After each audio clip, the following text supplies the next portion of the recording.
Assalamualaikum warahmatullahi wabarakatuh. Aku Dia dan di video kali ini aku akan membahas seputar COVID-19 dan dampaknya terhadap anak-anak. Tapi sebelumnya aku akan membahas tentang apa itu COVID-19. COVID-19 merupakan nama penyakit, sedangkan corona merupakan salah satu jenis virus. Menurut Dr. Zakir Naik, ada 20 jenis virus corona dan 8 diantaranya menular kepada manusia dan menyebabkan penyakit seperti Severe Acute Respiratory Syndrome atau SARS, Middle East Respiratory Syndrome atau MERS, dan Coronavirus Disease atau COVID-19. COVID-19 pertama kali ditemukan di Wuhan, China dan diduga berasal dari kelelawar. Coronavirus yang menyebabkan COVID-19 memiliki dua nama official. Yang pertama, novel coronavirus atau nCoV. Yang kedua, SARS-CoV-2.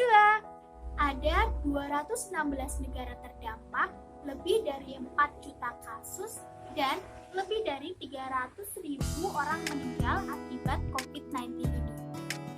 Tentunya dampak dari COVID-19 ini tidak hanya dirasakan oleh orang dewasa saja.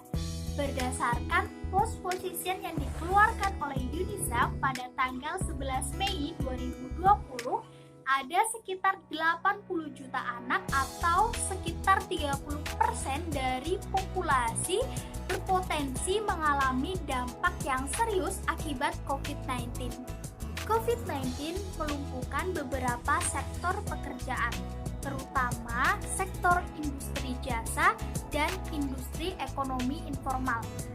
Padahal ada 60 juta orang Indonesia atau angkatan kerja Indonesia yang mencari penghasilan dalam industri tersebut. Otomatis ada banyak orang kehilangan pekerjaannya. Berdasarkan penelitian dari United Nations University World Institute of Development Economic Research, kemerosotan ekonomi akibat pandemi meningkatkan kemiskinan di dunia hingga mencakup 500 miliar orang atau sekitar 8% populasi di dunia. Sebuah survei menyatakan 36% dari respondennya mengaku mengurangi porsi makan akibat masalah keuangan. Hal tersebut menunjukkan terjadinya kesenjangan ekonomi yang berdampak pada pemenuhan gizi pada anak. Untuk itu, UNICEF mendorong ibu menyusui untuk tetap menyusui bayinya di tengah pandemi. Tentunya dengan memperhatikan standar keamanan, karena mengingat betapa pentingnya ASI untuk pemenuhan gizi bayi dan juga metabolisme.